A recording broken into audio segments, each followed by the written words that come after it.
আজ তোমাদের বলবো পরিশ্রমী পিঁপড়ে আর অলস ঘাস ফড়িংয়ের গল্প। অনেক দিন আগে একটা সুন্দর বাগান ছিল, ঠিক আমাদের বাড়ির সামনের বাগানটার মতো। সেখানে না একটা ছোট্ট পিঁপড়ে থাকত। পিঁপড়েটা ছিল খুব পুঁচকে, কিন্তু উফ, কি কাজ করত সারাদিন। পিঁপড়েটা কি করত জানো? রোদের মধ্যে কষ্ট করে একটা একটা করে চালের দানা, ডালের দানা মুখে করে তার বাসায় নিয়ে যেত। কেন জানো? কারণ সামনে আসছে হাড় কাঁপানো শীত। তখন তো বাইরে খুব বরফ পড়বে, কিচ্ছু খেতে পাওয়া যাবে না। ঠিক তখনই সেখানে এলো এক বিশাল ঘাসফড়িং।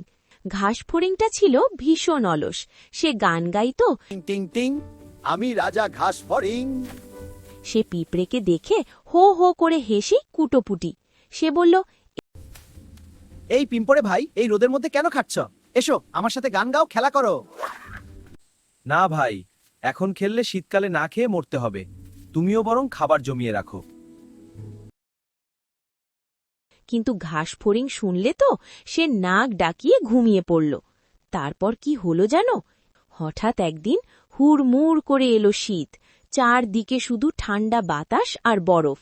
বাগানে একটা ঘাসও নেই, কোনো দানাও নেই।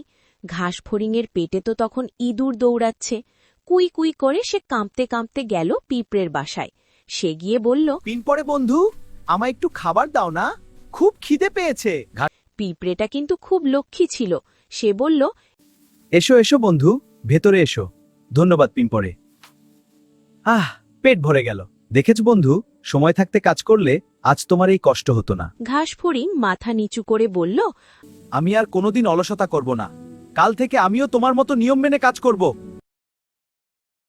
এবার তোমরা বলো, তোমরা কি হতে চাও? তুমি কি অলস ঘাসফড়িং হতে চাও, নাকি লক্ষ্মী পিঁপড়ে হতে চাও?